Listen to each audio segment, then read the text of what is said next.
docking LED use A4 pin and A5 pin in LED 2 and 3.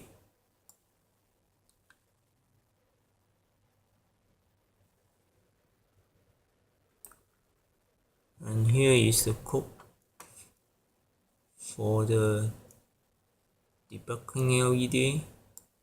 The first LED is here. Every time this code runs, the LED will flash or flip in the lighting. Toggle the light, this LED 2 and this, and delay for 10 microseconds, and this for LED 3. So I will put this program code into the main program, some area that I need to check.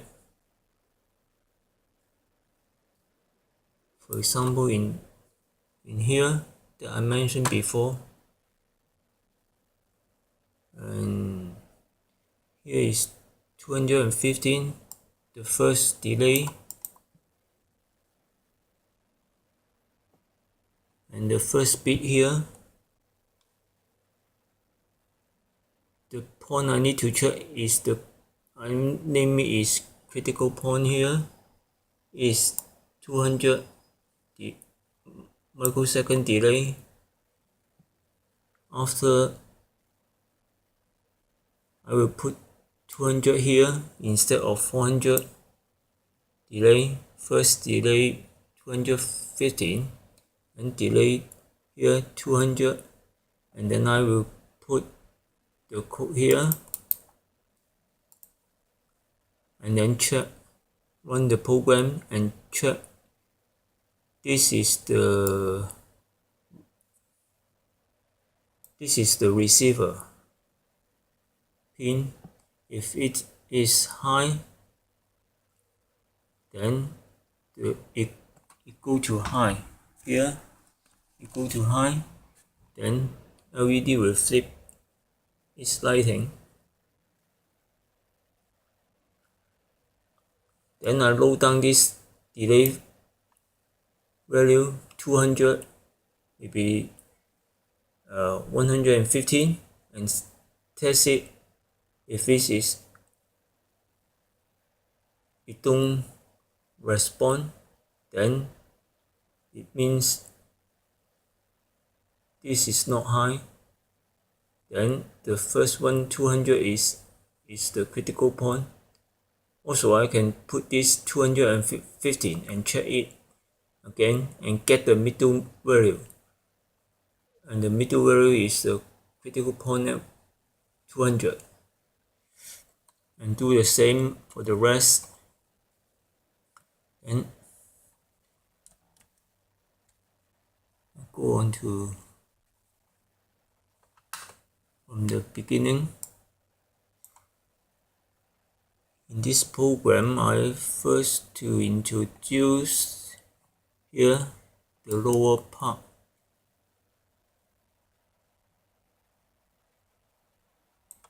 Here, hardware main program. This does not belong to the IR code program. This is the program for this mainboard key switch, or the functioning of this key switch. And I do these portions first and test all the hardware key here, okay. Then I put it aside and I open another new page to do the IR code program. After IR code program finish, I merge two programs together here. I just mentioned how my program structure, so you can see there are many variables here that they belong to the main program, not the IR code. Some of them Only some of them belongs to IR code.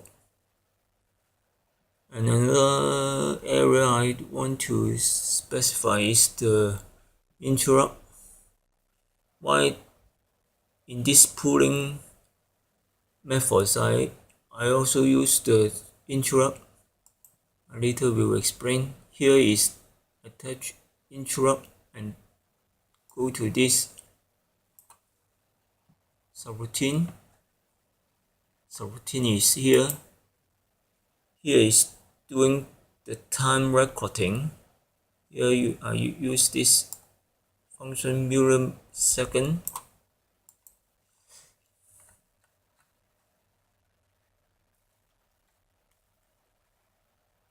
So I go to the main loop first. Here is the starting of main loop. First is to check the pilot periods. What is the pilot period that I mentioned first here? This is about 15 microseconds from this foreign edge to this foreign edge. So when I push the transmitter, the pulse string will go on, and I don't want to lose this pulse, so I use the external interrupt to capture these two foreign edge. That's why I use the interrupt first. And here is the program start.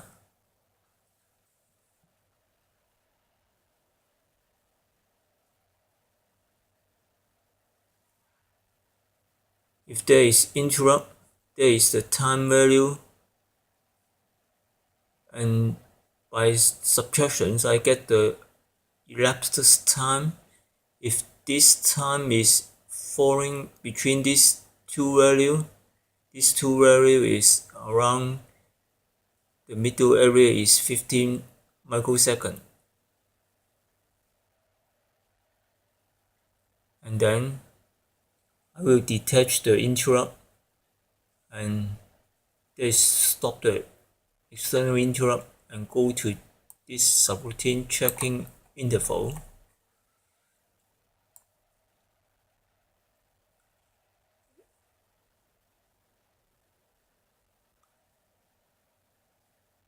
I go back to the interrupt here.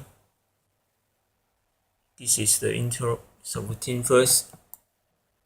At this moment, I already captures the pilot period and go to I need to reset the elapsed time to 0 first, and then start to do the delay 215, and this portion I already mentioned before. If it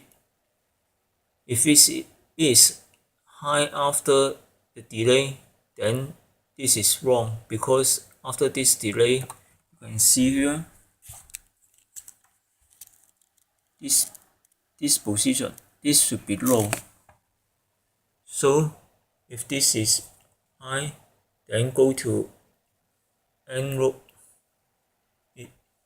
abnormal. If otherwise it is correct, and then go to next here. Next, I will continue to delay 400 to test if it's a high level. If it's a high level, then go to another position. Otherwise, if it's not, this is here, this is here, this should be higher. If it's checked that it is low, that is abnormal, it will go to the end and continue to delay 400. 400 is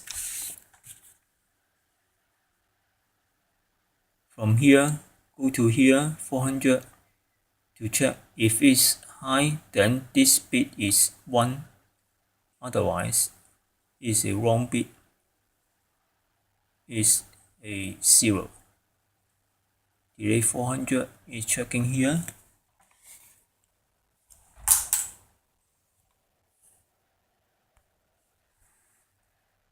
At this moment, I can start to determine if it's high or low.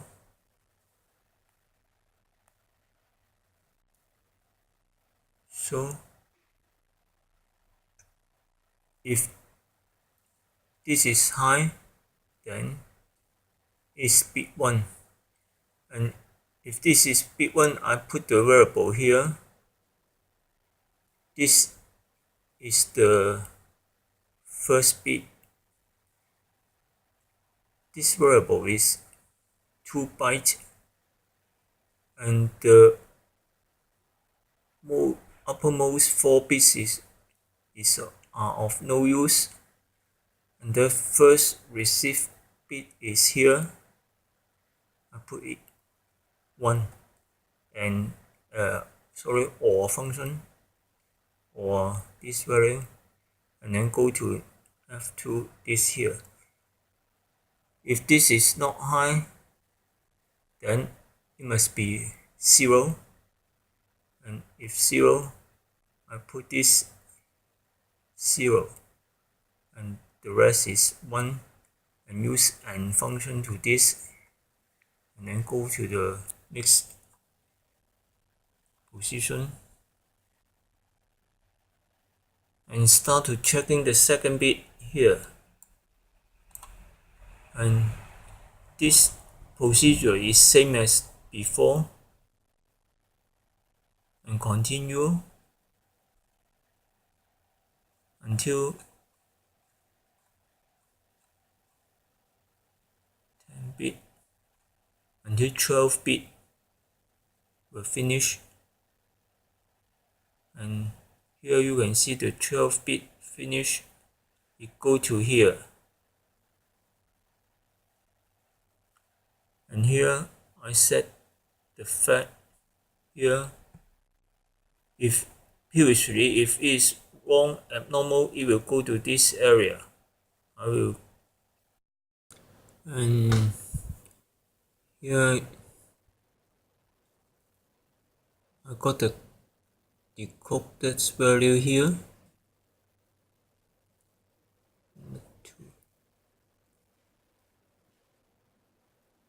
Here the last bit was decoded, and it's stored in data 1,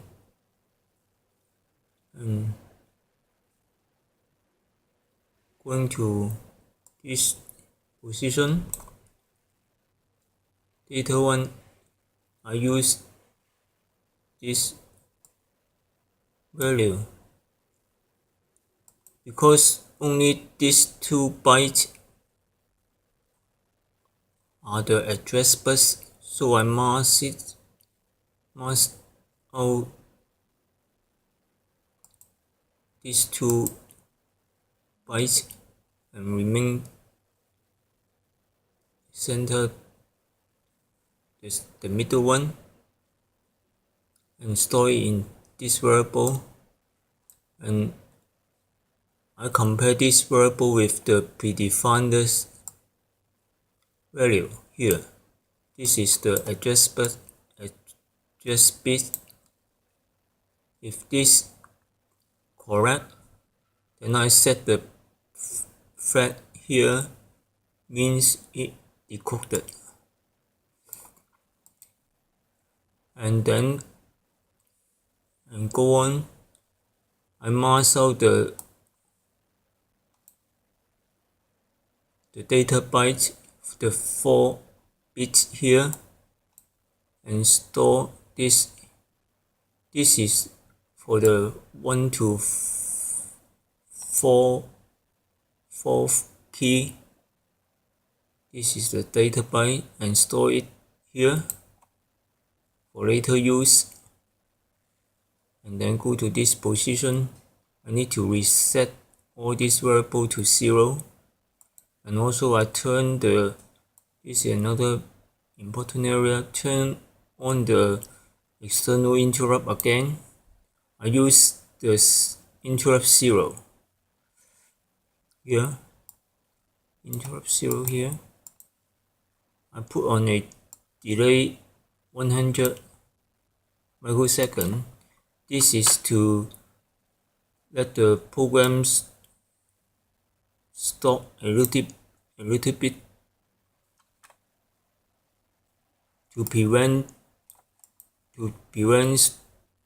too fast of the cycle, or the LED will be flash too quickly, or show the LED will show quickly, very fast. Okay, this subroutine finish and go on to next. This portion will turn the decoders to switching bit number 0, 1, 2, 3. That is the key switch. Since the receive code is like this 0, 1, 1, 1, and I need to, if I receive this code, I need to convert it to number 1 key, and this convert to this number 2, number 3, number 4. This I use this function, switch function, and at that moment the decoding process finished.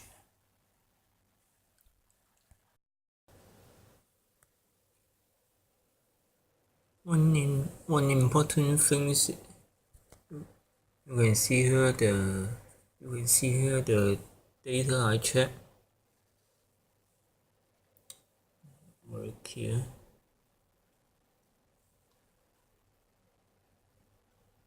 This 820, I use the critical area. The critical time is 620 plus 200, and get this value, and this fixed value 400, no problem.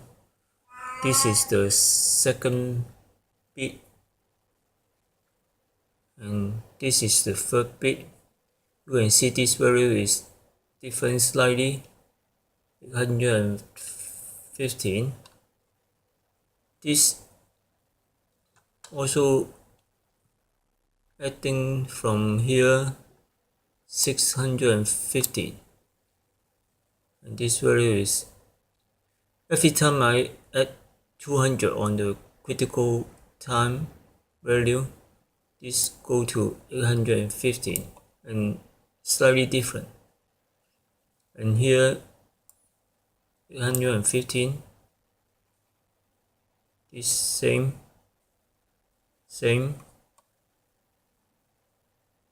this is 800, so a little bit different. This more, 715. This even more, 915.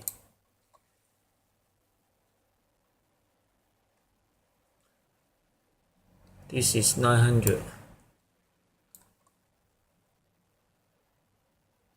And go back to 815.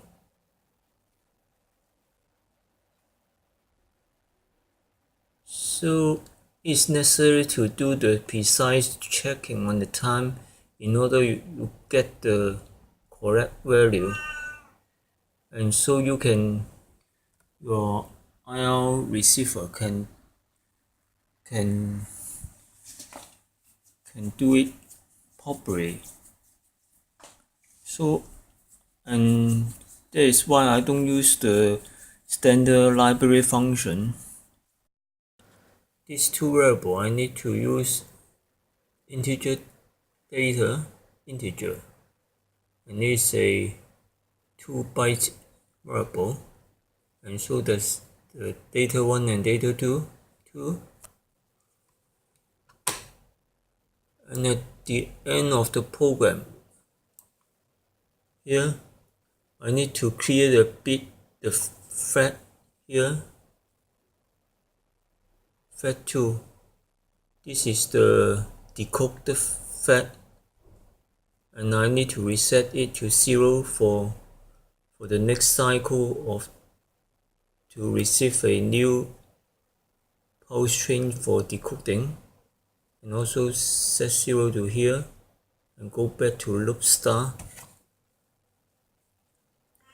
And for the main program here is a little bit, I think it's a little bit straightforward but complicated, and I think I will not go on detail on these portions. There's a usual key switch function, but here I mentioned this expression, very long expression, and before I do the decoding, I didn't put on this portion. I just here this